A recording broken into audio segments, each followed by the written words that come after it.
Empat kabupaten di Kalimantan Selatan dijadikan acuan untuk meningkatkan partisipasi masyarakat dalam program pendaftaran tanah sistematis lengkap atau PTSL setelah melampaui target dalam pembuatan sertifikat.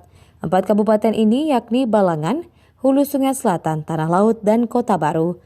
Keberhasilan empat kabupaten dalam meningkatkan partisipasi masyarakat terhadap program PTSL akan dijadikan contoh dan gambaran bagi kabupaten kota lain di Kalimantan Selatan dalam kajian kerentanan sosial yang dilaksanakan tim peneliti dari Universitas Lambung Mangkurat. Kajian dilakukan sebagai mitigasi resiko ketidakberhasilan program PTSL.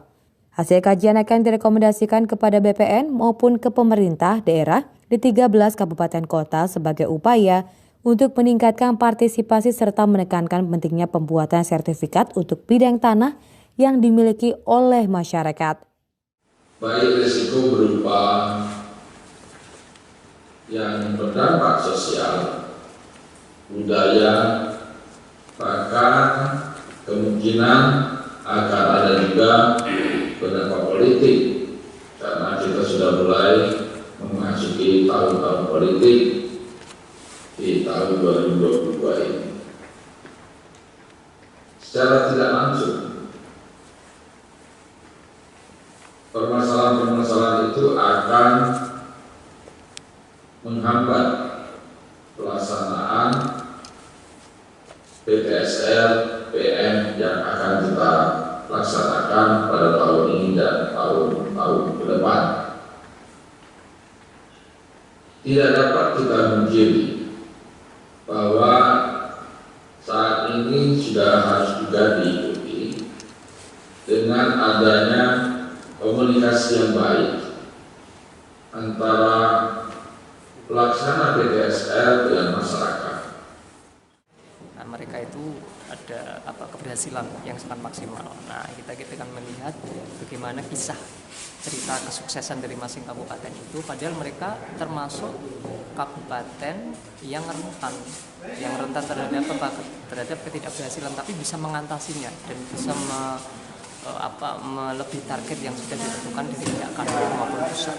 Itu kira-kira outcome-nya dari kegiatan ini, sehingga kita nanti bisa memberikan alternatif rekomendasi kira-kira ketika ada permasalahan seperti ini harusnya alternatif strategi atau kegiatan-kegiatan apa yang harus dilakukan untuk merespon itu supaya program PTSL ini berhasil dan juga melebihi target yang diharapkan gitu.